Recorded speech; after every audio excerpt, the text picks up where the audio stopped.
సంక్రాంతి శుభాకాంక్షలు. భోగి అంటే భోగి మంట అంటే సంవత్సరంలో వచ్చే మొట్టమొదటి పండగ, నిజమైన పండగ, ప్రారంభం అవుతున్న పండగ. ఆ ప్రారంభం చేసే పండగ ఎలా పెట్టారు? ధాన్యం పడుతుంది రైతులకు. అంత రైతులమే ధాన్యం పడినప్పుడే నిజమైన పండగ సంక్రాంతి పండుగ. పొంగలి పెట్టుకోవడం, 10 మంది ఆత్మీయులు పిలిచి భోజనం పెట్టడం, పెద్దవాళ్ళకు వస్త్రాలు పెట్టడం, వాడు ఏ లోకంలో ఉన్న మంచిగా ఉండి వాడు మనల్ని అందరినీ ఆశీర్వదించి మనం కోరడం. ఈ ఆచారాలు చాలా ఉన్నాయి.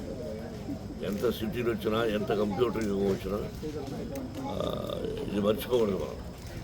బట్ ఈ కంప్యూటర్ యుగంలో రోజు రోజుకు సాంప్రదాయాన్ని మర్చిపోతున్నాం.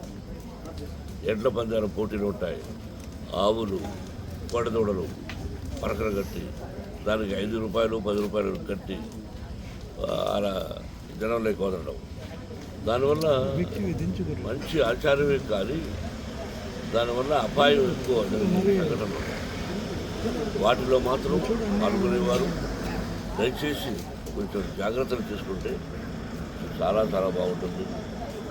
ఎవరికి ఇబ్బంది లేకుండా ఉంటుంది. సాంప్రదాయాన్ని మర్చిపోకండి. ప్రతిరోజు బాగుండాలని కోరుకున్నాము. యత్నం, ప్రయత్నం, దైవ యత్నం. భగవంతుడు ఉన్నాడు.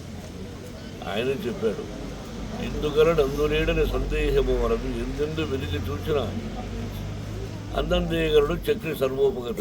ఇప్పుడు భగవంతుడిని గుడికే వెళ్ళసక్కర్లే, మన అమ్మానాన్నే గుడి. కాబట్టి భగవంతుడిని మనసులో కోరుకొని అందరూ క్షేమంగా ఉండాలని కోరుకోండి.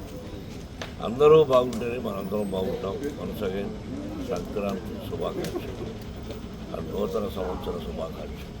Thank you.